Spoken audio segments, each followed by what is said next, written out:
Salam, selamat pagi Bapak Ibu Saudara-saudara yang dikasihi oleh Tuhan Yesus Kristus. Mari kita mengawali hari ini dengan penuh sukacita, dan saya mengajak kita membaca merenungkan firman Tuhan. Mari kita berdoa. Pujian dan syukur kami naikkan kepada Engkau, Tuhan pemelihara kehidupan kami. Kami boleh bersyukur karena Tuhan yang memberkati dan menyertai kami. Terlebih-lebih kami yang hendak membaca merenungkan firman-Mu. Urapi hati dan pikiran kami, berikan kami hikmat supaya kami dapat mengerti firman Tuhan. Di dalam nama Tuhan Yesus Kristus kami berdoa. Amin. Bapak Ibu Saudara-saudara, ayat firman Tuhan yang menjadi dasar renungan kita dalam pembacaan kita yang terambil di dalam 1 Samuel pasal 2 ayat 27 hingga ayat yang ke-36. Dan ayat yang menjadi sorotan firman Tuhan terdapat di dalam ayat yang ke-29. Firman Tuhan yang berbunyi demikian. Mengapa engkau memandang dengan loba kepada korban sembelihanku dan korban sajianku yang telah kuperintahkan? Dan mengapa engkau menghormati anak-anakmu lebih daripadaku, sambil kamu menggemukkan dirimu dengan bagian yang terbaik dari setiap korban sajian umatku Israel? Bapak Ibu Saudara-saudara, dari bacaan ini saya mau mengambil sebuah judul, yaitu menjadi teladan bagi keluarga. Bapak Ibu Saudara-saudara, Imam Eli adalah seorang imam yang dipilih Allah secara khusus untuk melayani di bait Allah. Dan dia bertanggung jawab terhadap peribadatan umat Israel yang dilakukan kepada Allah. Dia juga membawahi para imam yang melayani di pelataran, di ruang kudus, mengatur persembahan, serta para imam yang tugasnya memuji Tuhan di bait Allah. Juga tugas-tugas peribadatan yang lain. Sayangnya, kedua anaknya, Hofni dan Pinehas, yang telah dewasa, yang juga menjadi imam dan melayani umat Israel, ternyata mereka menyalahgunakan tugas kewenangan mereka sebagai imam. Mereka menyerobot daging yang harusnya dipersembahkan kepada Tuhan pada ayat yang ke-13 sampai ayat yang ke-17. Mereka menajiskan kemah suci dengan meniduri perempuan-perempuan yang melayani di bait Allah pada ayat yang ke-22. Imam Eli, orang tuanya sudah berusaha menegur mereka, tetapi ternyata dia tidak bersikap tegas.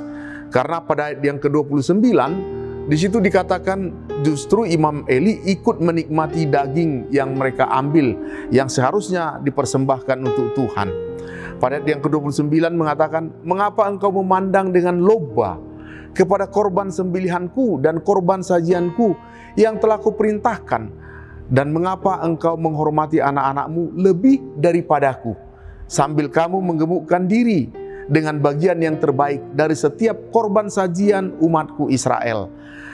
Malangnya dari ayat ini mengatakan ternyata Imam Eli sendiri melakukan kesalahan yang sama. Alih-alih dia memberikan teladan kepada anak-anaknya, justru Imam Eli menikmati, mengambil bagian, korupsi, memanipulasi dari korban jatah Tuhan. Sehingga tidak heran kalau Imam Eli sendiri tidak dapat memberikan tindakan yang lebih tegas untuk mendisiplinkan anaknya Hofni dan Pinehas. Imam Eli tidak memberikan hukuman atas kelakuan perilaku anaknya. Bapak Ibu Saudara-saudara, bagaimana mungkin dia menasihati mereka supaya mereka bertobat, karena dia sendiri melakukan dosa yang sama. Akibat daripada perbuatan ini kita bisa melihat Tuhan membatalkan janjinya bagi keluarga Eli. Jabatan imam berakhir sampai hanya pada Imam Eli. Keturunannya tidak akan mendapatkan jabatan imam. Tuhan sendiri akan mengangkat baginya seorang imam bagi umat Israel, yang pada akhirnya nanti kita bisa melihat penggantinya adalah Samuel. Bapak Ibu, dari ayat ini kita bisa melihat ternyata Imam Eli tidak memiliki sikap hati seperti yang dikehendaki oleh Tuhan.